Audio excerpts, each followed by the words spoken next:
Sinus அப்படிங்கிறது வந்து குழிகள் தான். அதாவது இந்த மூக்கை சுற்றி இருக்கக்கூடிய ஒரு 8 விதமான குழிகளானது இருக்குது. இப்போ ஒரு குழிகளுமே பார்த்தீங்க அப்படின்னா வெறுமே காற்று மட்டும்தான் சுழந்துட்டு இருக்கும் சாதாரணமாக இருக்கக்கூடிய மக்களுக்கு. ஆனால் இப்போ என்ன ஆகுதுன்னு கேட்டால், இந்த உஷ்ணத்தினோட அளவு உடல் அதிகரிக்கும் போது நம்ம ஏதோ ஒரு குளிர்ந்த காற்றுக்கு வெளிப்படுறோம், இல்லை ஏதாவது குளிர்ந்த பானங்கள் எடுக்கிறோம், கூல்ட்ரிங்க்ஸ் ஏதாவது சாப்பிட்றோம், இந்த மாதிரியான ஏதோ ஒரு நிலை ஏற்படுது அப்படின்னா கட்டாயம் அது உடனடியாகவே அவங்களுக்கு தொண்டை கட்டுற மாதிரியான உணர்வு, அதே மாதிரி அவங்களுக்கு ஜுரம் வர மாதிரி, மூக்கு வந்து நல்லா அடைச்சிடுறது, இந்த மாதிரியான ஒரு அறிகுறிகளை காட்ட ஆரம்பிக்கும்.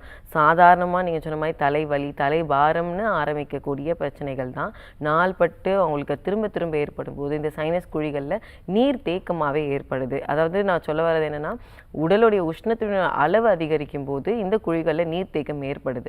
இது வந்து பார்த்தீங்க அப்படின்னா ஒரு எதிர்பார்த்தல் செயல் தான். பட் ஆனால் என்ன ஆகுது, தொடர்ந்து இந்த பிரச்சனை இருந்துக்கிட்டே இருக்கும்போது அங்கே ஒரு விதமான கிருமி தொற்று ஏற்படும் போது, நம்ம ஏதாவது ஒரு குளிர்ந்த காற்று இல்லை மாசுபடுகிற இருக்கக்கூடிய சுற்றுச்சூழலுக்கு நம்ம வெளிப்படும் போது என்ன ஆகும், உடனடியாகவே நமக்கு இந்த அறிகுறிகள் காட்ட ஆரம்பிச்சிடும். இந்த மூக்கினுடைய உள்புறம் பார்த்தீங்க அப்படின்னாவே நல்லாவே வந்து வீங்கிடும்.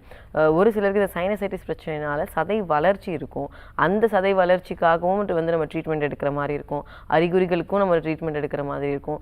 நீண்ட காலம் இந்த அறிகுறிகளுக்கான மருந்துகள் எடுக்கும்போது உடலுடைய எதிர்ப்பாற்றல் செயல் வந்து ரொம்பவே மாறுபட்டும் ஒருத்தருக்கு. இப்போ குழந்தைகளாக இருந்தாலும் சரி, பெரியவங்களாக இருந்தாலும் சரி.